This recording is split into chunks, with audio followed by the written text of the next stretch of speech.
चालवला आणि या सगळ्याच्या मध्ये 29-30 ला कदाचित होणारी कर्जमाफी आपण आज खेचून आणली।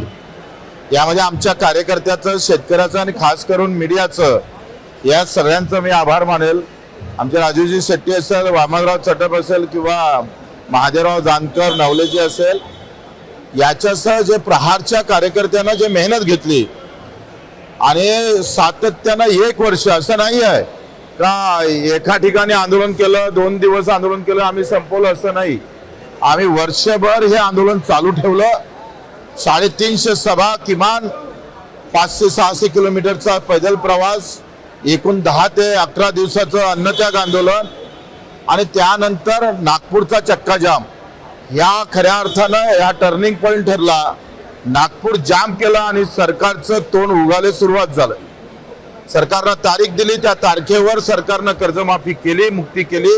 म्हणून सरकारचं मी आभार मानतो। याच्यामध्ये सगळ्यात मोठा वाटा एकनाथजी शिंदे साहेबांचा आहे। त्यावेळेस मीटिंग जेव्हा आमची सीएम साहेबांसोबत चालू होती तेव्हा अजितदादा पवार, देवाभाऊ फडणवीस आणि एकनाथजी होते आणि तेव्हा एकनाथजीने जो रोल खऱ्या अर्थानं तिथं निभावला तो फार महत्वाचा होता आणि त्यामध्ये मोठा वाटा एकनाथजी शिंदे साहेबांचा आहे।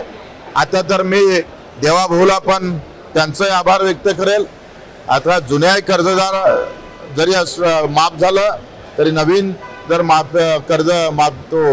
कर्जदार असेल तर त्याला माफी मिळणार आहे। प्रोत्साहन निधीमध्ये काही अटी कमी झाल्या आहे, तरी सुद्धा मला असं वाटतं कर्जमुक्तीपेक्षा हमी भावाच्या लढाईला आम्ही सुरुवात करणार आहोत। कारण आखरी कर्जमाफीमध्ये डोक्यावरचा बोजा कमी होते, पैसे खिशात काही येत नाही आणि खिशातले येणारे पैसे सरकार कुठे थांबवते का याच्यावर आम्ही पूर्ण नजर ठेवणार आहोत। हमी भावाची लढाई अधिक मजबूत करणार आहोत आणि त्याच्यासाठी पूर्ण प्लॅनिंग आमचं तयार आहे। त्या पद्धतीने आम्ही समोर जाऊ। लढावंच लागेल, सरकार त्याच्यासाठी आहे आणि सरकारची कधी कधी कान उघडणे सामान्य शेतकरी मजुरासाठी करावं लागतं, ते आम्ही करत राहू।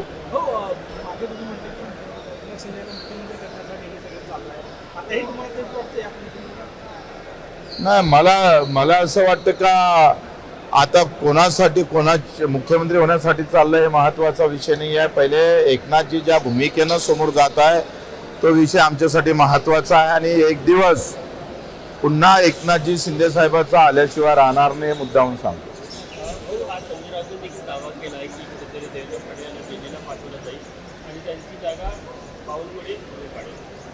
मला वाटतं देवाभाऊनं निश्चितच दिल्लीची वारी करावी, देश हातात घ्यावा, देशाचे सूत्र हातात घ्यावे, कारण आता दिल्लीला त्यांचं अधिक महत्व जास्त आहे आणि त्या ठिकाणी निश्चितच मला वाटतं शिंदे साहेबांनी इकडे महाराष्ट्रात एंट्री करावी आणि मग आम्ही पाहतोय देशात देवेंद्र भाऊ आणि महाराष्ट्रात एकनाथजी असा एक प्रवास सुरू झाला पाहिजे अशी अपेक्षा आहे।